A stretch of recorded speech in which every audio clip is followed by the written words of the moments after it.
Ya Allah, give us the unexpected, undeserved gift. What gift? Min azwajina wa dhurriyatina qurrata a'yun. From our wives and our husbands and our children, give us what makes our eyes so happy that it makes us cry. Qurrata a'yun. It cools our eyes. You know what that means? It makes you so happy you want to cry. When you listen to your child recite Quran, and they love reciting Quran, then it makes you so happy you want to cry. When you look at your wife and how she's raising your children, it makes you so happy you want to cry. When she looks at the husband who wakes up his children for Fajr and takes them to the masjid, she wants to cry. She's so happy. Our husbands cry and our wives cry, but they don't cry because they're happy. They cry for other reasons.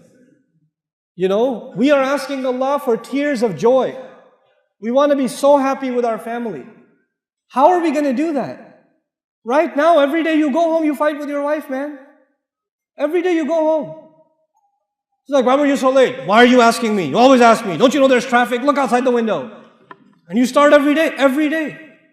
And then you're so angry, then you look at the child and it's like, why are you playing with a toy? Why do you look happy? We don't have happiness here.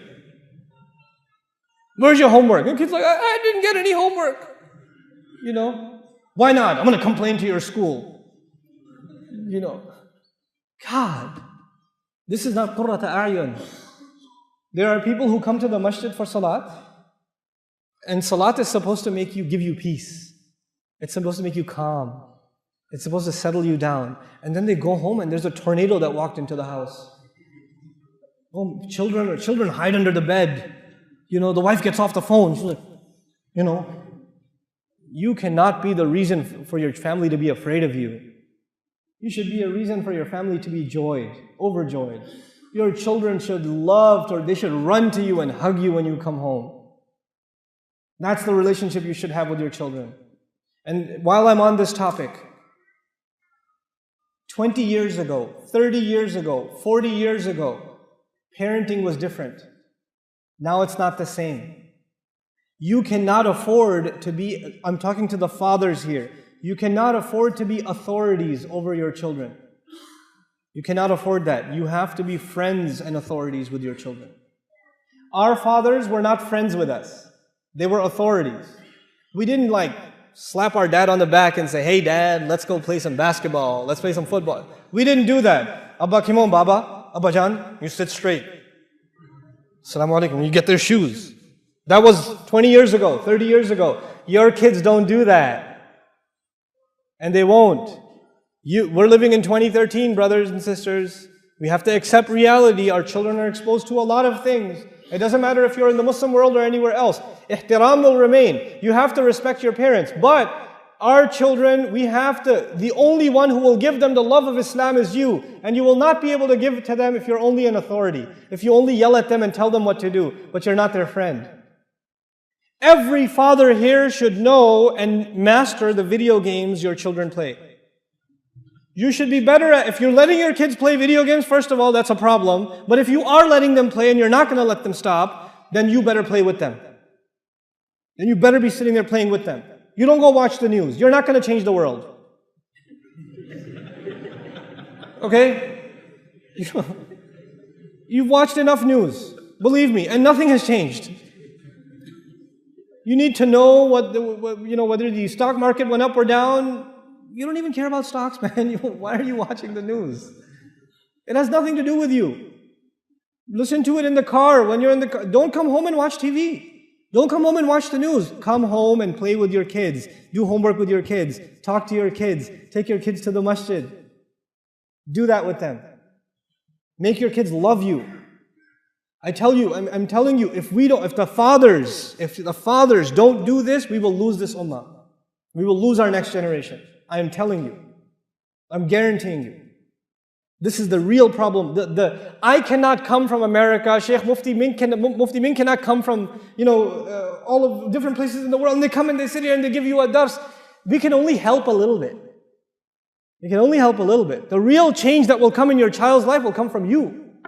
Will come from you. رَبَّنَا هَبْ لَنَا مِنْ أَزْوَاجِنَا وَذُرِّيَّاتِنَا قُرَّةَ أَعْيُنٍ. And now let me talk to the sisters for a little bit. Sisters, you're stuck with your husband. Stop being angry. Accept it. And try to love your husband. Try to make your husband happy. Because believe me, if he gets even a little bit happy, you will be really happy. I'm telling you, right now you say, I'm angry, why should he be happy? I know you, I know. I've talked to enough of you, I know. He doesn't care about me, why should I care about him? And he thinks the same thing. She doesn't care about me, why should I care about her? You start. You be nice to him. You smile at him and he'll get all shocked, like, why are you smiling? What? Is everything okay?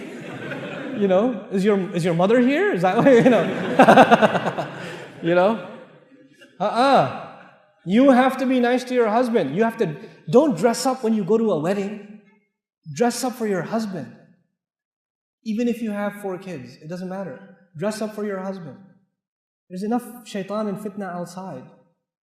So your husband should find beauty in you, not anywhere else. You should compliment your wife. You should say nice things to your wife. You shouldn't just always complain. Where are the keys? Where's the mail? Did you get the groceries? Did you do this? Oh, you didn't do anything. Oh, you don't listen to me. Stop, man. There's not enough salt. There's too much salt. There's not enough sugar. There's too much sugar. There's not hot enough. It's too hot. Stop. Say nice things to your wife. And I know if you're like Indian, Pakistani, then it's very difficult for you.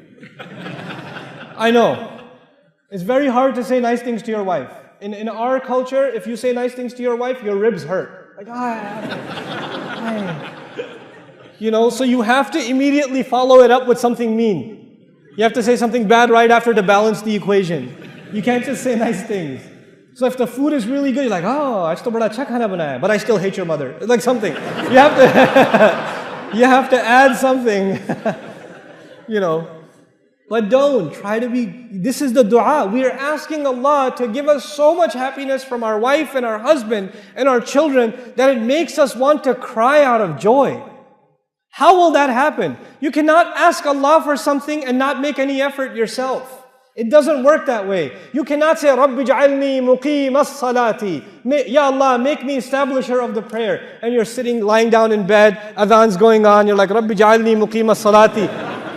Allah is not going to send you angels that carry you and lift you to the salat and then they make you make ruku and get you back up. You got to get up yourself, man. You make dua and you make some effort yourself. You're not going to make dua and all of a sudden your wife will start loving you. No, you have to show her love too. You have to do that. You have to make some effort in the house. I am telling you, this is the work of the ummah today, fixing the family.